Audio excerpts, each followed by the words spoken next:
começando pelo nome professor, né? De onde que surgiu isso? Foi uma estratégia de marketing? Ou realmente é um apelido que o senhor já carrega há muito tempo e tudo mais? Gostei da primeira pergunta, porque na verdade... Não, assim, a pergunta é ótima, porque na verdade está longe de ser uma estratégia de marketing, pelo contrário, né? Tanto que esse final de semana passado eu dei aula na pós-graduação. Então eu... O senhor ainda dá aula? Ininterruptos há 26 anos em sala de aula. Entrei em sala de aula muito jovem, dei aula aqui em Goiânia em 3 faculdades, dei aula no Sistema S e até hoje eu dou aula no IPOG, né? Que é um instituto de pós-graduação aqui em Goiânia. E a relação do IPOG com o fundo imobiliário é bem interessante, porque quando eu comecei a me interessar mais por fundo imobiliário foi quando eu comecei a fazer viagens pelo Brasil. Quem dá aula em pós-graduação sabe como é que funciona essa dinâmica, né? Você viaja na sexta-feira, você dá aula sexta-noite, sábado o dia inteiro, domingo até ali na hora do almoço, e pego o avião de volta, né, para a base. E no caso eu em Goiânia, então eu tive a possibilidade de viajar o Brasil todo. E nessas viagens, eu já me interessando por fundos imobiliários, eu tive a oportunidade, meu público-alvo era engenheiros e arquitetos. Isso, qual ano que era mais ou menos, professor? Vamos colocar aí 2010, 11, 12, né? Então, eu comecei a ter mais fluxo mesmo de viagens 12, 13, 14. Mas 10, 11, 12 foi onde o interesse foi aumentando, que foi coincidindo com essas viagens e a coisa... O mercado ainda estava se recuperando da crise de 2008 ali também? Olha, fundo imobiliário em 2008 não tinha fundo imobiliário, né, praticamente. Embora ele exista desde 93...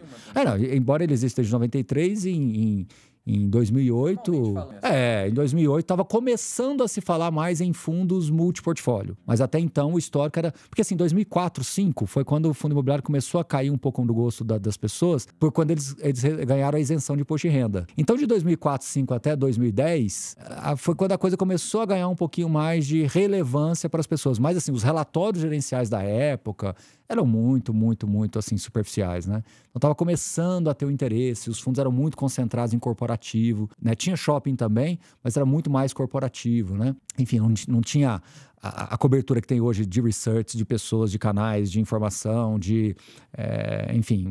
os relatórios gerenciais eram muito menos profundos, enfim, fundo de recebível praticamente não existia, né? Acho que tinha um ou outro. Então, assim, eu me lembro que em 2011, 12, era 3% do patrimônio de fundos imobiliários era fundo de recebível, né? Então era muito diferente.